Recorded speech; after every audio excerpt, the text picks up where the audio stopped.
পুরো ইসরায়েল দখলে নেবে তুরস্ক, চাঞ্চল্যকর তথ্য। এবার দখলদার ইসরায়েলের বিরুদ্ধে সামরিক পদক্ষেপের হুমকি দিলেন তুরস্কের প্রেসিডেন্ট রিসেপ তাইপ এরদোয়ান। তাই হুঙ্কারে ইসরায়েল ঘিরে উত্তেজনা নতুন মাত্রা পেয়েছে।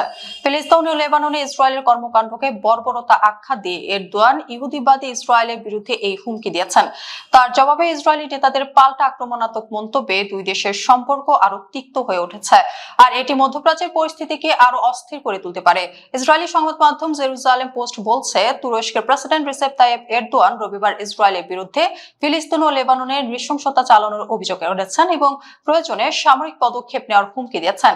তিনি বলেন, অতীতে কারাবাখ ও লিবিয়ায় যেমন হস্তক্ষেপ করা হয়েছিল তেমন পদক্ষেপ ইসরায়েলের বিরুদ্ধেও নেওয়া হতে পারে। ইস্তাম্বুলে ইন্টারন্যাশনাল এশিয়া পলিটিক্যাল পার্টিস কনফারেন্সে বক্তব্য দিতে গিয়ে এরদোয়ান বলেন, রক্তে রঞ্জিত এই গণহত্যা নেটওয়ার্ক কোনো নিয়ম নীতি মানছে না, মানবিক মূল্যবোধ উপেক্ষা করে নিরীহ শিশু, নারী ও সাধারণ মানুষকে হত্যা করে চলেছে। তিনি আরো বলেন, যুদ্ধবিরতি থাকা সত্ত্বেও ইসরায়েলের হামলায় লেবাননের 12 লাখ মানুষ তাদের ঘর বাড়ি ছাড়তে বাধ্য হয়েছেন।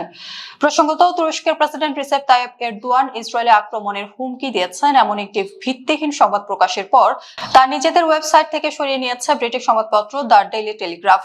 সোমবার প্রকাশিত এক প্রতিবেদনে মিডল ইস্ট আই জানিয়েছে, রোববার প্রকাশিত ওই সংবাদটি মূলত এরদোয়ানের 2 বছর পুরনো একটি বক্তব্যকে ভুল প্রেক্ষাপটে উপস্থাপনের মাধ্যমে তৈরি করা হয়েছিল। টেলিগ্রাফ তাদের সংবাদে দাবি করেছিল, দক্ষিণ লেবাননে ইসরায়েলি হামলার প্রতিক্রিয়ায় এরদোয়ান ইসরায়েলকে রক্ত ও ঘৃণায় অন্ধ বলে অভিযুক্ত করেছেন এবং সামরিক পদক্ষেপের হুঁশিয়ারি দিয়েছেন।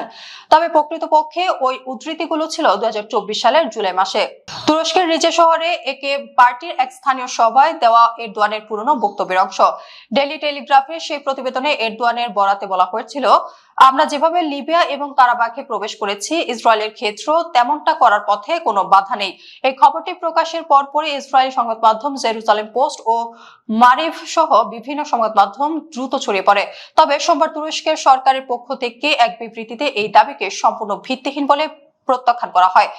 তুর্কি সরকারের যোগাযোগ অধিদপ্তর থেকে জানানো হয়, এই ধরনের মিথ্যা বর্ণনা আঞ্চলিক স্থিতিশীলতা নষ্ট করার উদ্দেশ্যে ছড়ানো হচ্ছে। তুরস্ক সবসময় রক্তপাত বন্ধ এবং বেসামরিক নাগরিকদের সুরক্ষায় দীর্ঘস্থায়ী শান্তির পক্ষে কাজ করে আসছে বলেও বিবৃতিতে উল্লেখ করা হয়েছে। ভুল ধরা পড়ার পর সোমবার সকালে টেলিগ্রাফ তাদের অনলাইন সংস্করণ থেকে সংবাদটি মুছে ফেলে। এরদোয়ানের সেই 2024 সালের বক্তব্যে তিনি মূলত ফিলিস্তিনিদের ওপর ইসরায়েল নৃশংসতা ঠেকাতে তুরস্ককে শক্তিশালী হওয়ার আহ্বান জানিয়েছিলেন।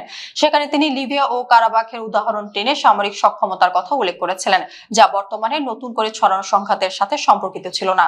এই উত্তপ্ত পরিস্থিতির মাঝে টেলিগ্রাফের মতো একটি বড় সংবাদ মাধ্যমের এই ধরনের ভুল সংবাদ প্রকাশ দুই দেশের দ্বিপক্ষীয় সম্পর্ককে আরো তিক্ততা সৃষ্টি করেছে।